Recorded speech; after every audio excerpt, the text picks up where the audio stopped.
Hi hello ಎಲ್ರಿಗೂ ನಮಸ್ಕಾರ. Welcome back to Vijay Setu academy. ಇವರು ಅರ್ಪಿಸುವಂತಹ ವಿಜಯ ಸಂಕಲ್ಪ ಅನ್ನುವ ಒಂದು ಸ್ಕೋರ್ ಬೂಸ್ಟರ್ ಕ್ಲಾಸಸ್ ಮಾಡ್ತಾ ಇದ್ದಾರೆ. ಇದರಲ್ಲಿ ಕಂಪ್ಲೀಟ್ ಇಂಡಿಯಾ, ದಟ್ ಈಸ್ ಸಂಪೂರ್ಣ ಭಾರತ ಮತ್ತು ಪ್ರಾಪಂಚಿಕ ಭೂಗೋಳಶಾಸ್ತ್ರ, ಇದರಲ್ಲಿ ಪ್ರಾಕೃತಿಕ ಮತ್ತು ಮಾನವ ಭೂಗೋಳಶಾಸ್ತ್ರ ಎಂಟೈರ್ ಕ್ಲಾಸಸ್ ಅನ್ನ ಈ ಸೀರೀಸ್ ಅಲ್ಲಿ ನಾವು ಕವರ್ ಮಾಡ್ತೀವಿ. ಥಿಯರಿ ವಿತ್ ಎಲ್ಲ ರೀತಿಯಾದಂತಹ end to end syllabus cover ಆಗುತ್ತೆ. ಇದರಲ್ಲಿ ಬೇಸಿಕಲಿ ಇಂಗ್ಲಿಷ್ ಮತ್ತು ಕನ್ನಡ ಮೀಡಿಯಂ ಎರಡರಲ್ಲೂ ಇರುತ್ತೆ. ಆನ್ಲೈನ್ ಕ್ಲಾಸಸ್ ಇರುತ್ತೆ, live plus recorded classes. Also high yielding topics notes both Kannada ಮತ್ತು ಇಂಗ್ಲಿಷಿನಲ್ಲಿ ಕೊಡಲಾಗುವುದು. ನನ್ನ ಹೆಸರು ಸಂದೀಪ್ ದೇಶಪಾಂಡೆ. ಇದರಲ್ಲಿ ಪ್ರಾಪಂಚಿಕ ಭೂಗೋಳಶಾಸ್ತ್ರ ಏನಿದೆ, ಪ್ರಾಕೃತಿಕ ಭಾಗವಾದಂಥದ್ದು, ಆ ಭಾಗವನ್ನ ನಾನು ಟೀಚ್ ಮಾಡ್ತೀನಿ. ನಾನು UPSC ಪ್ರಿಲಿಮ್ಸ್ ಎಕ್ಸಾಮ್ ಅನ್ನ 4 ಬಾರಿ ಕ್ಲಿಯರ್ ಮಾಡಿದ್ದು, ಮೇನ್ಸ್ ಎಕ್ಸಾಮ್ ಅಲ್ಲಿ ಸಾಕಷ್ಟು ಎಕ್ಸ್ಪೀರಿಯನ್ಸ್ ಇರೋದ್ರಿಂದ ಈ ಟಾಪಿಕ್ಸ್ ಅನ್ನ ಟೀಚ್ ಮಾಡ್ತಾ ಇದೀವಿ. 40 ದಿನಗಳಲ್ಲಿ ಎಂಟೈರ್ ಕೋರ್ಸ್ ಕಂಪ್ಲೀಟ್ ಆಗುತ್ತೆ. ಅಜಯ್ ಕುಮಾರ್ ಸರ್ ಮಾನವ ಭೂಗೋಳಶಾಸ್ತ್ರ, ದಟ್ ಈಸ್ ರಿಸೋರ್ಸಸ್, ಇಂಡಸ್ಟ್ರೀಸ್ ಎಲ್ಲೆಲ್ಲ ಇದೆ, ಇದನ್ನ ಅಜಯ್ ಕುಮಾರ್ ಸರ್ ಕಂಪ್ಲೀಟ್ ಆ ಟಾಪಿಕ್ಸ್ ಅನ್ನ ಅವರು ಡೀಲ್ ಮಾಡ್ತಾರೆ. ಮೇ 11ನೇ ತಾರೀಕಿಂದ ಕ್ಲಾಸಸ್ ಸ್ಟಾರ್ಟ್ ಆಗ್ತಾ ಇದೆ. ಮಂಡೆಯಿಂದ ಎವ್ರಿ ಡೇ ಕ್ಲಾಸಸ್ ಇರುತ್ತೆ. ಕ್ಲಾಸ್ ಜಾಯ್ನ್ ಆಗಲು ನೀವು ಈ ಕಾಂಟ್ಯಾಕ್ಟ್ ನಂಬರ್ ಅನ್ನ ಜಾಯ್ನ್ ಆಗ್ಬೋದು. 6360497425 ನಂಬರ್ ಕಲೆ ಮಾಡಿ ನೀವು ಜಾಯಿನ್ ಆಗಬಹುದು. ಸೊ ಈ ಕ್ಲಾಸು PYQ ಸೆಕ್ಷನ್ ಕ್ಲಾಸ್ ಆಗಿರುತ್ತೆ. ನಾವು ಇವತ್ತಿನ ವಿಡಿಯೋದಲ್ಲಿ PYQs ಹೇಗೆಲ್ಲ ಕ್ವಶನ್ಸ್ ಬರ್ತಾ ಇದೆ, ರೀಸೆಂಟ್ಲಿ KEA ಅವರು FDA SDA ಎಕ್ಸಾಮ್ಗಳಿಗೆ ನಡೆಸಿದ್ರು, ಇದರಲ್ಲಿ ಹೇಗೆ ಪ್ರಶ್ನೆಗಳು ಬರ್ತಾ ಇದೆ ಅದನ್ನೆಲ್ಲ ನಾವು ಡೀಟೇಲ್ ಆಗಿ ನೋಡೋಣ. ಸೊ ದಟ್ ನಾವು ಕ್ಲಾಸ್ ಮಾಡ್ತಾ ಇರಬೇಕಾದ್ರೆ ಎಸ್ ಇದು ಪ್ರಶ್ನೆ ಅಲ್ಲಿ ಬಂದಿತ್ತು ಅಂತ ನಮಗೆ ಫ್ಲಾಶ್ ಆಗುತ್ತೆ. ರೈಟ್, ಸೊ ತಡ ಮಾಡದೆ ಕ್ಲಾಸ್ ಅನ್ನ ಸ್ಟಾರ್ಟ್ ಮಾಡೋಣ. ರೈಟ್, ಮೊದಲನೆಯ ಪ್ರಶ್ನೆ, ಹೈ ಸಿ ಎಂದರೆ ಏನು ಅಂತ ಪ್ರಶ್ನೆ ಕೇಳ್ತಾ ಇದ್ದಾರೆ. ಸೊ ಅತಿ ಎತ್ತರದಲ್ಲಿರುವ ಸಮುದ್ರ, ಎತ್ತರದಲ್ಲಿರುವ ಸಮುದ್ರ, ಕೆಳಗಿರುವ ಸಮುದ್ರ ಆ ತರ ಇರೋದಿಲ್ಲ. ಹೈ ಟೈಡ್ಸ್ ಬಗ್ಗೆ ನೀವು ಕೇಳಿರ್ತೀರಾ. ಓಕೆ, ಹೈ ಟೈಡ್ಸ್ ಮತ್ತು ಲೋ ಟೈಡ್ಸ್. ಹೈ ಟೈಡ್ಸ್ ಯಾವಾಗ ಆಗುತ್ತೆ? ಹುಣ್ಣಿಮೆಯ ಟೈಮಲ್ಲಿ ನಮಗೆ ಹೈ ಟೈಡ್ಸ್ ಆಗುತ್ತೆ. ಯಾಕೆ ಅಂತ ಅಂದ್ರೆ ಭೂಮಿ ಮತ್ತು ಚಂದ್ರನ ಮಧ್ಯೆ ಇರುವಂತಹ ಗುರುತ್ವಾಕರ್ಷಣ ಶಕ್ತಿಯಿಂದ ನಮಗೆ ಹೈ ಟೈಡ್ಸ್ ಆಗುವಂಥದ್ದು. ರೈಟ್, ಸೊ ಅದೇ ರೀತಿಯಾಗಿ ನಮ್ಮ ಗುರುತ್ವಾಕರ್ಷಣ ಶಕ್ತಿ ದೂರ ಇದ್ದಾಗ ಅಮಾವಾಸ್ಯ ಟೈಮಿನಲ್ಲಿ ನಮಗೆ ಲೋ ಟೈಡ್ಸ್ ಆಗುತ್ತೆ. ಬಟ್ ಹೈ ಸಿ ಅನ್ನುವ ಪ್ರಶ್ನೆ ಇದೆ ಇಲ್ಲಿ. ಸಿ, ನಾವು ಜಿಯೋಗ್ರಫಿಯನ್ನು ಕಲಿತಾ ಹೋದಂಗೆ ಪ್ಲಾನೆಟ್ನ ಮೂಮೆಂಟ್ಸು, ನಮ್ಮ ಲೈಫ್ ಹೇಗೆ ಚೇಂಜ್ ಆಗುತ್ತೆ ಬಿಕಾಸ್ ಆಫ್ ಪ್ಲಾನೆಟರಿ ಮೂಮೆಂಟ್ಸು, ಇದನ್ನೆಲ್ಲ ಡೀಟೇಲ್ ಆಗಿ ನೋಡ್ತಾ ಹೋಗ್ತೀವಿ. ದಟ್ ಈ ಸೀಸನ್ಸ್ ಯಾವಾಗ ಬರುತ್ತೆ, ಮಾನ್ಸೂನ್ ಯಾವಾಗ ಬರುತ್ತೆ, ಇದನ್ನೆಲ್ಲ ನಾವು ನೋಡ್ತಾ ಹೋಗ್ತೀವಿ. ಅತಿ ಎತ್ತರದಲ್ಲಿರುವ ಸಮುದ್ರ ಅಲ್ಲ, ಅಂತಾರಾಷ್ಟ್ರೀಯ ಜಲಪ್ರದೇಶವಾಗಿದ್ದು ಎಲ್ಲಾ ರಾಷ್ಟ್ರಗಳಿಗೆ ಮುಕ್ತವಾಗಿದೆ. ಎಸ್, ಸರಿಯಾದಂತಹ ಉತ್ತರ. ಏನಪ್ಪಾ ಅಂತ ಕೇಳಿದ್ರೆ, ಲೆಟ್ ಅಸ್ ಸೇ ಭಾರತದ ಒಂದು ಲ್ಯಾಂಡ್ ಬೌಂಡ್ರಿ ಇದೆ. ಸೊ ಇದು ಭಾರತದ ಲ್ಯಾಂಡ್ ಬೌಂಡ್ರಿ. ಅದಾದ ಮೇಲೆ ಲ್ಯಾಂಡ್ ಎಂಡ್ ಆಗ್ತಾ ಇದ್ದಂಗೆ ಸಮುದ್ರ ಸ್ಟಾರ್ಟ್ ಆಗುತ್ತೆ. ಬೀಚ್ ಅಲ್ಲಿ ನಾವು ಲ್ಯಾಂಡ್ ಮತ್ತು ಸಮುದ್ರವನ್ನ ನೋಡ್ತೀವಿ. ಅಲ್ಲಿಂದ 12 ನಾಟಿಕಲ್ ಮೈಲ್ಸ್ ವರೆಗೂ, ಓಕೆ, ಅಲ್ಲಿಂದ 12 ನಾಟಿಕಲ್ ಮೈಲ್ಸ್ ವರೆಗೂ ನಾವೇನಂತ ಕರಿತೀವಿ, ಅದನ್ನ ಟೆರಿಟೋರಿಯಲ್ ಸಿ ಅಂತ ಕರಿತೀವಿ. ಓಕೆ, ಅದು ಭಾರತದ ಭಾಗವಾಗಿದ್ದ ಹಾಗೆ it is the water boundary ಅಥವಾ territorial sea of India only. ಅದೇ ಲೈನ್ ಅನ್ನ ನೀವು ಮೇಲೆ ಏರಿಸ್ಕೊಂಡು ಹೋದ್ರೆ ಅದನ್ನ ನಾವು ನ್ಯಾಷನಲ್ ಏರ್ ಸ್ಪೇಸ್ ಅಂತ ಕನ್ಸಿಡರ್ ಮಾಡ್ತೀವಿ. ಓಕೆ, ಅದಾದ ಮೇಲೆ ಅಲ್ಲಿಂದ 12 ಅಥವಾ ಈ ಲ್ಯಾಂಡ್ ಬೌಂಡ್ರಿಯಿಂದ 24 ನಾಟಿಕಲ್ ಮೈಲ್ಸ್ ವರೆಗೂ ಕಾಂಟಿಗ್ಯುವಸ್ ಝೋನ್ ಅಂತ ಕರೀತಾರೆ. ಓಕೆ, ನೆಕ್ಸ್ಟ್ ಬರ್ತಾ ಇರುವಂತದ್ದು ಕಾಂಟಿಗ್ಯುವಸ್ ಝೋನ್ ಫಾರ್ 24 ನಾಟಿಕಲ್ ಮೈಲ್ಸ್. ಅದಾದ ಮೇಲೆ 200 ನಾಟಿಕಲ್ ಮೈಲ್ಸ್ ವರೆಗೂ ನಮಗೆ ಎಕ್ಸ್ಕ್ಲೂಸಿವ್ ಎಕನಾಮಿಕ್ ಝೋನ್ EEZ ಅಂತ ಕರೀತಾರೆ. ಲೆಟ್ ಅಸ್ ಸೇ ಈ ಭಾಗದಲ್ಲಿ ಯಾವುದೋ ಒಂದು ಆಯಿಲ್ ರಿಂಗ್ಸ್ ಸಿಕ್ತು, ಈ ಭಾಗದಲ್ಲಿ ಏನೋ ಡೆಪಾಸಿಟ್ಸ್ ಸಿಕ್ತು, ಬೆಡ್ ರಾಕ್ ಅಲ್ಲಿ ಏನಾದ್ರೂ ಸಿಕ್ಕರು ಎಕ್ಸ್ಕ್ಲೂಸಿವ್ ಎಕನಾಮಿಕ್ ಝೋನ್ ಅಲ್ಲಿ ಇರುವಂತದ್ದು ಅಂತ. ಅದಾದ ಮೇಲೆ ಬರ್ತಾ ಇರುವಂತದ್ದು ನಮಗೆ ಹೈ ಸಿ. ಇದು ಮುಕ್ತವಾಗಿ ಎಲ್ಲ ರಾಷ್ಟ್ರಗಳಿಗೆ ಫ್ರೀ ಆಗಿ ಇರುವಂತದ್ದು. Let us say recently US ಮತ್ತು ಇರಾನ್ ನಡುವೆ ನಡೆಯುತ್ತಾ ಇರುವಂತಹ ವಾರಿನಲ್ಲಿ free sea lanes of communication ಅಂತ ಹೇಳ್ತಾರೆ. ಅಂದ್ರೆ ಸಿ ಲೇನ್ಸ್ ಆಫ್ ಕಮ್ಯುನಿಕೇಶನ್, ಎಲ್ಲ ಹಡಗುಗಳು ಓಡಾಡುವಂತಹ ಒಂದು ಭಾಗವನ್ನ ಫ್ರೀ ಆಗಿ ಇಟ್ಕೋಬೇಕು ಅಂತ. ಸೊ ಇಂಟರ್ನ್ಯಾಷನಲ್ ಏರ್ ಸ್ಪೇಸ್ ಏನಿದೆ, ನಮ್ಗೆ ಯಾವಾಗ ಟೆರಿಟೋರಿಯಲ್ ಸಿ ಮುಗಿಯುತ್ತೋ, ನ್ಯಾಷನಲ್ ಏರ್ ಸ್ಪೇಸ್ ಮುಗಿಯುತ್ತೋ ಅದು ಇಂಟರ್ನ್ಯಾಷನಲ್. ಆದ್ರೆ ಬಾಹ್ಯಾಕಾಶ ಏನಿದೆ ಎಲ್ಲರಿಗೂ ಫ್ರೀ. ಇದನ್ನ ಯಾರು ವೆಪನೈಸ್ ಮಾಡೋ ಹಾಗಿಲ್ಲ. ಬಾಹ್ಯಾಕಾಶವನ್ನ ಇದನ್ನ ಯಾರು ನಮ್ಮದು ಅಂತ ಮಾಡ್ಕೊಳ್ಳೋ ಹಾಗಿಲ್ಲ. ಎಲ್ಲೂ ಸೈಟ್ ತಗೊಳಂಗಿಲ್ಲ ಬಾಹ್ಯಾಕಾಶದಲ್ಲಿ, ಈ ಪೋರ್ಷನ್ ನಮ್ದು, ಆ ಪೋರ್ಷನ್ ನಿಮ್ದು ಅಂತ. ಸೊ ಇಟ್ ಈಸ್ ಮುಕ್ತವಾಗಿ, ಇವಾಗ್ಲೂ ಮುಕ್ತವಾಗಿ ಇಟ್ಟಿದ್ದಾರೆ. ಜಿಯೋಗ್ರಾಫಿಕಲ್ ಟರ್ಮ್ಸ್ ಅನ್ನ ನೋಡಬೇಕು ಅಂದ್ರೆ ಇದು ಲ್ಯಾಂಡ್ ಮುಗಿದ ತಕ್ಷಣ ಬರುವಂತದ್ದನ್ನ ನಾವು ಕಾಂಟಿನೆಂಟಲ್ ಸ್ಲೋಪ್ ಅಂತ ಕರಿತೀವಿ. It is continental slope. ಅದಾದ ಮೇಲೆ ಇರುವಂತದ್ದು ಕಾಂಟಿನೆಂಟಲ್ ಶೆಲ್ಫ್ ಅಂತ ಕರೀತಾರೆ. Then deep sea bed. Okay, but ಪ್ರಶ್ನೆ ಇರೋದು ನಮಗೆ ಹೈ ಸಿ ಎಂದರೆ ಮುಕ್ತವಾಗಿ ಇರುವಂತಹ ಒಂದು ಅಂತಾರಾಷ್ಟ್ರೀಯ ಜಲ ಪ್ರದೇಶ. ರೀಸೆಂಟ್ ಆಗಿ ಕೆಇಎ ಎಕ್ಸಾಮ್ ಅಲ್ಲಿ ಬಂದಿರುವಂತಹ ಪ್ರಶ್ನೆ ಇದು. ಎರಡು ರಾಷ್ಟ್ರಗಳ ನಡುವೆ ವಿವಾದಾತ್ಮಕ ವಿವಾದಕ್ಕೆ ಒಳಪಟ್ಟಿರುವ ಪ್ರದೇಶ ಅಲ್ಲ. ಇದನ್ನು ನಾವೇನಂತೀವಿ ಡಿಸ್ಪ್ಯೂಟೆಡ್ ವಾಟರ್ಸ್ ಅಂತ ಕರಿತೀವಿ. ಡಿಸ್ಪ್ಯೂಟೆಡ್ ವಾಟರ್ಸ್ ಅಂತಂದ್ರೆ ಏನೋ ಒಂದು ಗೊಂದಲವಾದಂತಹ situation. Let us say for example Sir Creek ಅಂತ ಭಾರತ ಮತ್ತು ಪಾಕಿಸ್ತಾನ ನಡುವೆ ಗುಜರಾತ್ ನಲ್ಲಿ ಇರುವಂತದ್ದು, ಅಥವಾ ನಮ್ಮ south China C between China and Japan, disputed islands ಇವೆ, ಡಿಸ್ಪ್ಯೂಟೆಡ್ ವಾಟರ್ಸ್ ಇವೆಲ್ಲ. ಸಿ ಜಿಯೋಗ್ರಫಿಯಲ್ಲಿ ನಮಗೆ ಮೂರು ತರದ್ದು, ಒಂದು ಅಟ್ಮಾಸ್ಫಿಯರ್, ಓಕೆ, ಇನ್ನೊಂದು ಹೈಡ್ರೋಸ್ಫಿಯರ್, ಓಕೆ, ಮತ್ತೊಂದು lithosphere and biosphere. Entire geography is only this much. ಇಷ್ಟೇ ಜಿಯೋಗ್ರಫಿ ಅಂದ್ರೆ ಇಷ್ಟು ಬಿಟ್ಟರೆ ಏನು ಜಿಯೋಗ್ರಫಿ ಇಲ್ಲ. ಮನುಷ್ಯ, ಭೂಮಿ, ಜಲ, ಆಕಾಶ, ಇಷ್ಟನ್ನು ತಿಳ್ಕೊಂಡ್ಬಿಟ್ರೆ ನೀವು ಜಿಯೋಗ್ರಫಿಯ ಎಲ್ಲ ಪ್ರಶ್ನೆಗಳನ್ನ ಸುಲಭವಾಗಿ ಆನ್ಸರ್ ಮಾಡಬಹುದು. Okay, right. ಮುಂದಿನ ಪ್ರಶ್ನೆ, ಇದು ಕೆಇಎ ಅಲ್ಲಿ ರೀಸೆಂಟ್ ಕೆಇಎ ಅಲ್ಲಿ ಬಂದಂತಹ ಪ್ರಶ್ನೆ. ಕರ್ನಾಟಕದಲ್ಲಿ ಉತ್ತರದಿಂದ ದಕ್ಷಿಣಕ್ಕೆ, ನಾರ್ತ್ ಟು ಸೌತ್, ಓಕೆ, ಕಂಡುಬರುವ ಬಂದರುಗಳಿಗೆ, ದಟ್ ಇಸ್ ಪೋರ್ಟ್ಸ್ ಅಂತ ನಾವೇನ್ ಹೇಳ್ತೀವಿ, ಬಂದರುಗಳಿಗೆ ಸಂಬಂಧಿಸಿದಂತೆ ಈ ಕೆಳಗಿನವುಗಳು ಯಾವುದು ಸರಿಯಾದ ಕ್ರಮ? ಸೊ ಇದೊಂಥರ ನಮ್ಮ ಮಾನವ ಜಿಯೋಗ್ರಫಿ, ಲೆಟ್ ಇಸ್ ಸ್ಪೋರ್ಟ್ಸ್ ನಾವು ಮಾಡ್ಕೊಂಡಿರುವಂತದ್ದು, ಅದಕ್ಕೆ ರಿಲೇಟೆಡ್ ಆಗಿರುವಂತಹ ಪ್ರಶ್ನೆ. ಕಾರವಾರ, ಕುಮಟಾ, ಅಂಕೋಲಾ, ಭಟ್ಕಳ ಆಪ್ಷನ್ಸ್ ಇದೆ. ಸೊ ಇಲ್ಲಿ ನೋಡಬಹುದು, ಫಸ್ಟಿಗೆ ಕಾಣ್ತಾ ಇರುವಂತದ್ದು ಕರ್ನಾಟಕ ಎಂಟರ್ ಆಗ್ತಾ ಇದ್ವು ಹಂಗೆ ಫಸ್ಟ್ ಕಾಣ್ತಾ ಇರೋದೇ ನಮ್ಗೆ ಯಾವುದು? Karwar. First option is Karwar. ಇಲ್ಲಿ ನೋಡ್ಬೋದು ಕಾರವಾರಿನ ಪೋರ್ಟ್ ಇದೆ. ಓಕೆ, ಅದಾದ ಮೇಲೆ ಇರುವಂತದ್ದು ಅಂಕೋಲಾ, ಎರಡನೇ ಪೊಸಿಷನ್ ಅಲ್ಲಿ ಅಂಕೋಲಾ.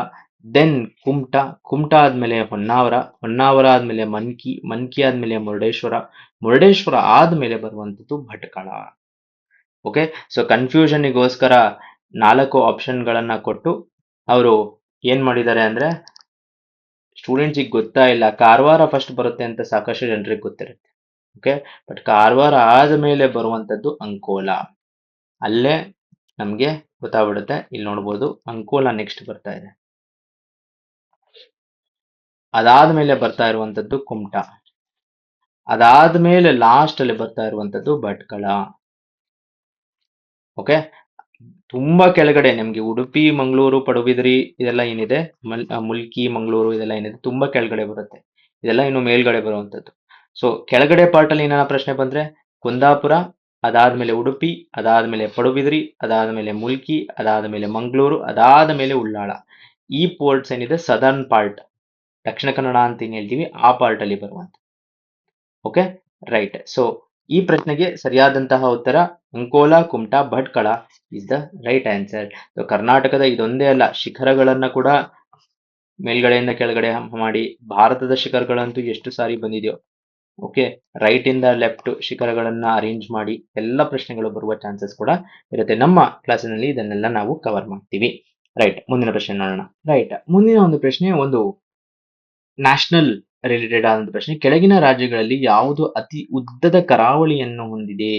ಕೋಸ್ಟ್ ಲೈನ್ಸ್ ಆಫ್ ಇಂಡಿಯಾದಲ್ಲಿ ಯಾವುದು ಮ್ಯಾಕ್ಸಿಮಮ್ ಕರಾವಳಿ ಹೊಂದಿರುವಂತದ್ದು ಅಂತ ಪ್ರಶ್ನೆ ಇದೆ. Okay, so Tamil Nadu, Karnataka, Gujarat, Andhra Pradesh. Standard ಆದಂತಹ ಪ್ರಶ್ನೆ.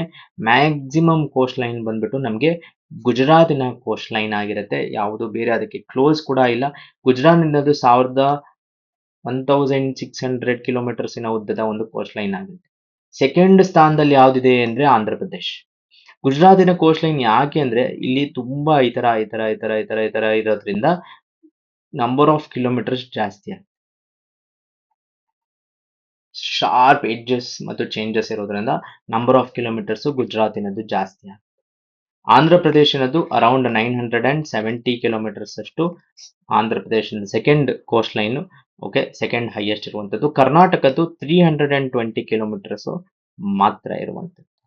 ಓಕೆ, ನಮ್ಮ ಕೋಸ್ಟ್ ಲೈನ್ ಸ್ಟ್ರೇಟ್ ಇದೆ, ಯಾವುದೇ ಒಂದು ಈ ತರ ಇಲ್ಲದೆ ಇರೋದ್ರಿಂದ ನಮ್ದು ಅಷ್ಟು ಇಂಪಾರ್ಟೆಂಟ್ ಅಲ್ಲ. ಅಂದ್ರೆ ಇಂಪಾರ್ಟೆಂಟ್ ಅಂದ್ರೆ ನಮಗೆ important, but from the national perspective 1600 970 third position ಇರುವಂತದ್ದು ತಮಿಳುನಾಡು, ಅರೌಂಡ್ 900 ಕಿಲೋಮೀಟರ್ಸ್. ಯಾಕಂದ್ರೆ ತಮಿಳುನಾಡಿನ ಕೋಸ್ಟ್ ಲೈನ್ ಕೂಡ ಈ ರೀತಿಯಾಗಿ ಒಂದ್ ಸ್ವಲ್ಪ ಚೇಂಜಸ್ ಇದೆ. Okay, this is important. ಯಾಕಂದ್ರೆ ಪ್ರಶ್ನೆ ಈ ತರದ್ರಲ್ಲಿ ಸಾಕಷ್ಟು ಪ್ರಶ್ನೆಗಳು ಈ ತರ, which is the highest largest number of States ಜೊತೆ ರಾಜ್ಯ ಬೌಂಡ್ರೀಸ್ ಅನ್ನ ಹಂಚಿಕೊಂಡಿರುವಂತದ್ದು ರಾಜ್ಯ ಯಾವುದು, ಈ ತರ ಪ್ರಶ್ನೆಗಳು ಬರುವ ಚಾನ್ಸಸ್ ಇರುತ್ತೆ. ಲೋಯೆಸ್ಟ್ ಯಾವುದು ಇದರಲ್ಲಿ ಅಂತ ಕೇಳಿದ್ರೆ, ಲೋಯೆಸ್ಟ್ ಬಂದ್ಬಿಟ್ಟು ಗೋವಾ, ಸ್ಮಾಲೆಸ್ಟ್ ಆದಂತಹ ಒಂದು ಕೋಸ್ಟ್ ಲೈನ್ ಇರುವಂತದ್ದು ಗೋವಾ. ಅದರ ಮೇಲ್ಗಡೆ ಬಂದ್ಬಿಟ್ಟು ವೆಸ್ಟ್ ಬೆಂಗಾಲ್. ಗೋವಾದ ಸುಮಾರು ಬರೀ ಒಂದು 100 ಕಿಲೋಮೀಟರ್ ಇದೆ, ವೆಸ್ಟ್ ಬೆಂಗಾಲ್ದು ಒಂದು 150 ಕಿಲೋಮೀಟರ್ ಇದೆ ಕೋಸ್ಟ್ ಲೈನ್.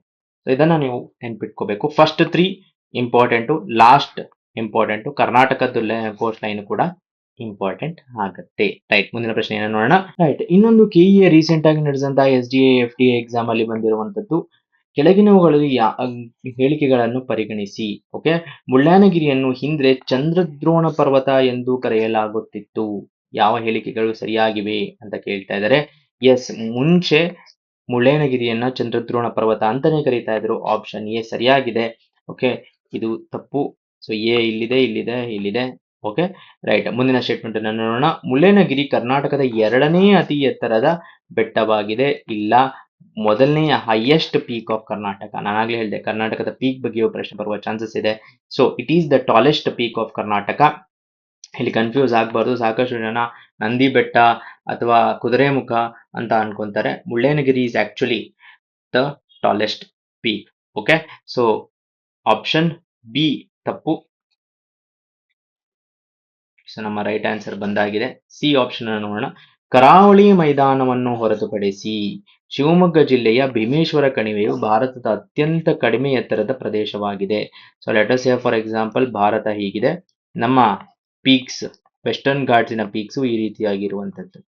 ವೆಸ್ಟರ್ನ್ ಘಾಟ್ಸಿನ ಪೀಕ್ಸ್ ಆದ್ಮೇಲೆ ಇಲ್ಲಿದೆ, ಇಲ್ಲೇನಿರುವಂತದ್ದು ನಮ್ಮ ಕೋಸ್ಟಲ್ ಪ್ಲೇನ್ಸ್. ಕೋಸ್ಟಲ್ ಪ್ಲೇನ್ಸ್ ಯಾಕೆ ಇಂಪಾರ್ಟೆಂಟ್? ಈ ಕೋಸ್ಟಲ್ ಪ್ಲೇನ್ಸ್ ಅನ್ನ ಏನ್ ಹೇಳ್ತೀವಿ ನಾವು, ಸಿ ಲೆವೆಲ್ ಏನಿರುತ್ತೋ ಅಷ್ಟೇ ಇರುತ್ತೆ. Right, let us say for example Bengaluru, ಇದೆಲ್ಲ ನಾವು ಸ್ವಲ್ಪ ಎತ್ತರದಲ್ಲಿರ್ತೀವಿ. ಕೋಸ್ಟಲ್ ಪ್ಲೇನ್ಸ್, ಕರಾವಳಿ ಮೈದಾನ ಅಂತ ಏನ್ ಹೇಳ್ತೀವಿ, ಅದು sea level 0 degree 0 meter height ಅಲ್ಲಿ ಇರುವಂತದ್ದು. Let us say Mangaluru, Bhatkal, ಇವಕ್ಕೆಲ್ಲ ಏನ್ ನೋಡಿದ್ವಿ ಪೋರ್ಟ್ಸ್, ಅಂಕೋಲಾ, ಕುಂದಾಪುರ, ಬೈಂದೂರು, ಇದೆಲ್ಲ.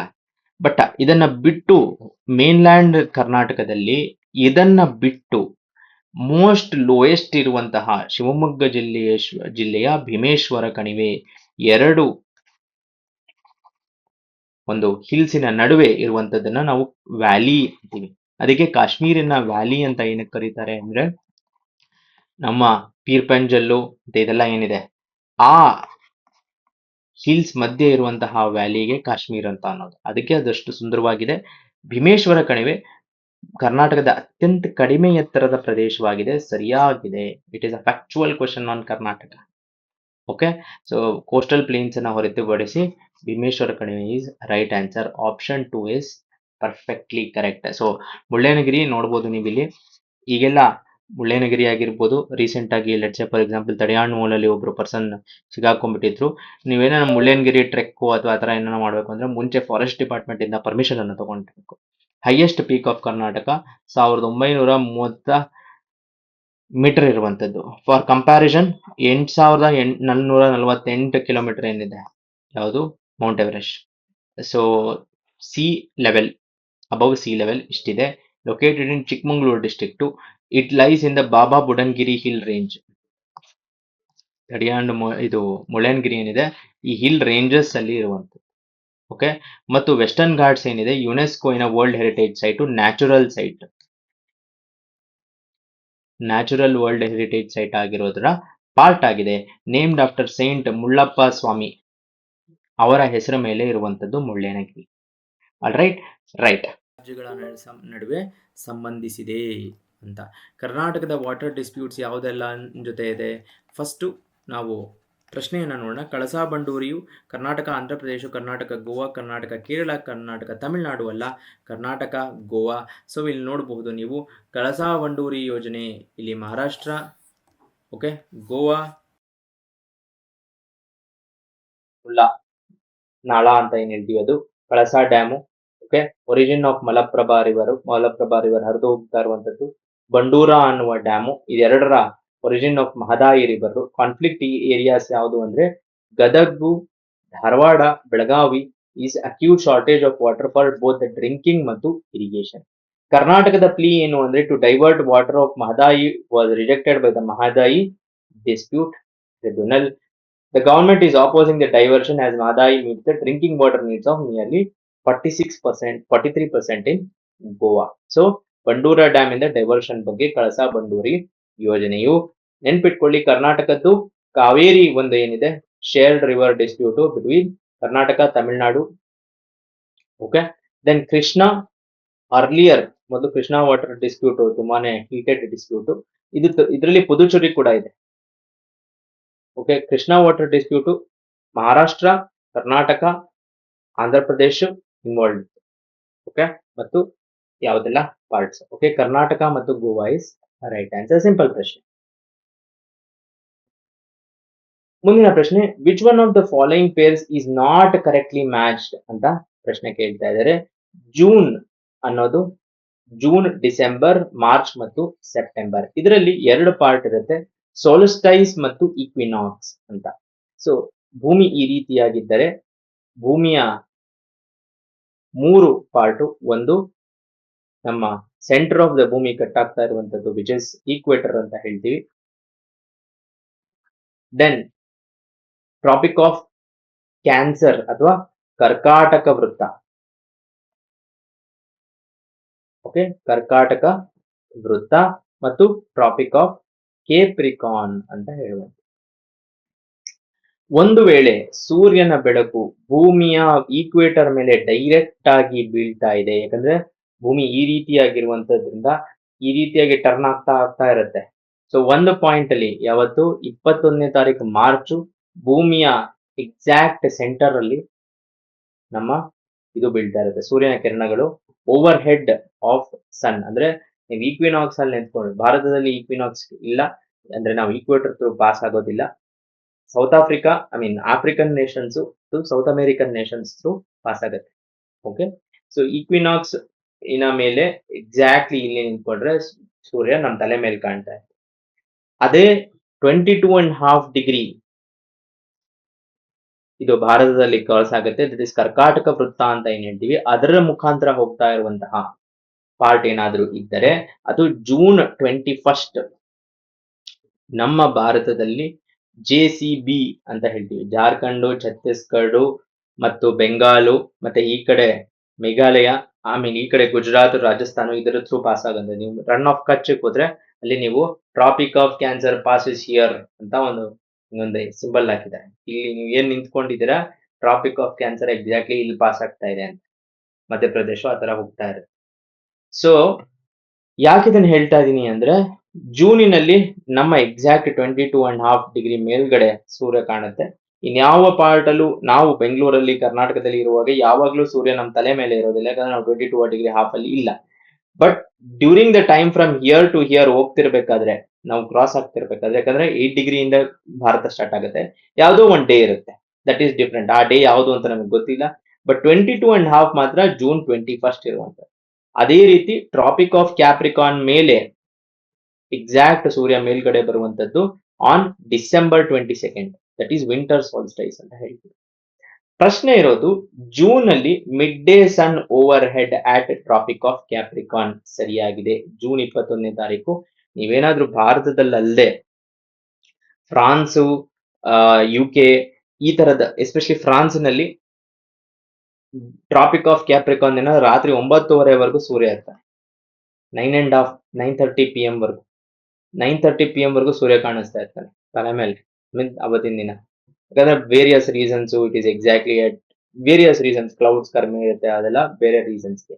ಸೊ ಜೂನ್ ಮಂತ್ ಅಂದ್ರೆ ಫುಲ್ ಪೀಕ್ ಸಮ್ಮರ್ ಇದ್ದಂಗೆ. Okay, mid day is tropic of capricorn ಸರಿ ಇದೆ. December mid day sun over head at traffic of capricorn. Yes, ಇಲ್ಲಿ ನೋಡ್ತಾ ಇದೀವಿ ಟ್ರಾಪಿಕ್ ಆಫ್ ಕ್ಯಾಪ್ರಿಕಾನ್ ಮೇಲೆ ಇಲ್ಲಿ ಮಿಡ್ ಡೇ ಸನ್ ಮೇಲ್ಗಡೆ ಇರ್ತಾನೆ. March mid day sun over head at equator. Okay. So March 21ನೇ ತಾರೀಕು mid day sun over head equator, ಇದು ಸರಿಯಾಗಿದೆ. September mid day sun over head on Arctic circle, ತಪ್ಪು. ಸೂರ್ಯ ಆರ್ಕ್ಟಿಕ್ ಸರ್ಕಲ್ ಅಲ್ಲಿ ಮೇಲ್ಗಡೆ ಯಾವತ್ತು ಕಾಣೋದೇ ಇಲ್ಲ. Which is correctly not mapped ಅಂದ್ರೆ option 4 is not correctly map. Okay, mid day sun ಇದು over head on Arctic circle ಯಾವತ್ತೂ ಆಗೋದಿಲ್ಲ. ಟ್ರಾಪಿಕ್ ಅನ್ನೋದೇ ನಿಮ್ಗೆ ವರ್ಡ್ ಎಲ್ಲಿಂದ ಬಂದಿದೆ ಅಂದ್ರೆ ರಿಟರ್ನ್ ಅಂತ. ಅಂದ್ರೆ ಸೂರ್ಯ ಇಲ್ಲಿಂದ ಹೋಗಿ ಇಲ್ಲಿಂದ ರಿಟರ್ನ್ ಹೊಡಿತಾನೆ, ಇಲ್ಲಿಂದ ಹೋಗಿ ಇಲ್ಲಿಂದ ರಿಟರ್ನ್ ಮಾಡ್ತಾನೆ. ಈ ಸೂರ್ಯ ಯೂಟರ್ನ್ ಹೋಗಿ ವಾಪಸ್ ಬರೋದನ್ನೇ ನಾವು ಟ್ರಾಪಿಕ್ ಅನ್ನೋದು. One of the European languages ಇಂದ ತಗೊಂಡಿರುವಂತದ್ದು ಟ್ರಾಪಿಕ್ ಅನ್ನೋ ವರ್ಡ್. ಟ್ರೋಪಸ್ ಅಂತ ಬಂದಿರೋದು. ಅಲ್ಲಿ ಮೇಲೆ 22.5 ಡಿಗ್ರಿ ಮೇಲೆ ಸೂರ್ಯ ಯಾವತ್ತು ಓವರ್ ಹೆಡ್ ಇರೋದೇ ಇಲ್ಲ. ಸೊ ಆರ್ಕ್ಟಿಕ್ ಸರ್ಕಲ್ ಮತ್ತೆ ಅಂಟಾರ್ಕ್ಟಿಕ್ ಸರ್ಕಲ್ ಅಲ್ಲಿ ನಮ್ಗೆ ಯಾವತ್ತು ಸೂರ್ಯ ತಲೆ ಮೇಲೆ ಕಾಣೋದಿಲ್ಲ. ದಿಸ್ ಈಸ್ ಪ್ರಾಕೃತಿಕ ಜಿಯೋಗ್ರಫಿ. ಇದೇ ಮೋಸ್ಟ್ ವೆರಿ ಇಂಟ್ರೆಸ್ಟಿಂಗ್. ನಾವು ಬದುಕ್ತಾ ಇರುವಂತಹ ಬದುಕು ನಾವು ಯಾಕೆ, ಎಲ್ಲಿ, ಹೇಗೆ ಇದೀವಿ, ನಮ್ಮ ಲೈಫ್ ಸ್ಟೈಲು, ನಮ್ಮ ಚಾಯ್ಸಸ್, ನಮ್ಮ ಊಟ ತಿಂಡಿ, ನಮ್ಮ ಉಡುಗೆ ತೊಡುಗೆ ಎಲ್ಲವೂ ಜಿಯೋಗ್ರಫಿ ಮೇಲೆ ಡಿಪೆಂಡೆಂಟ್.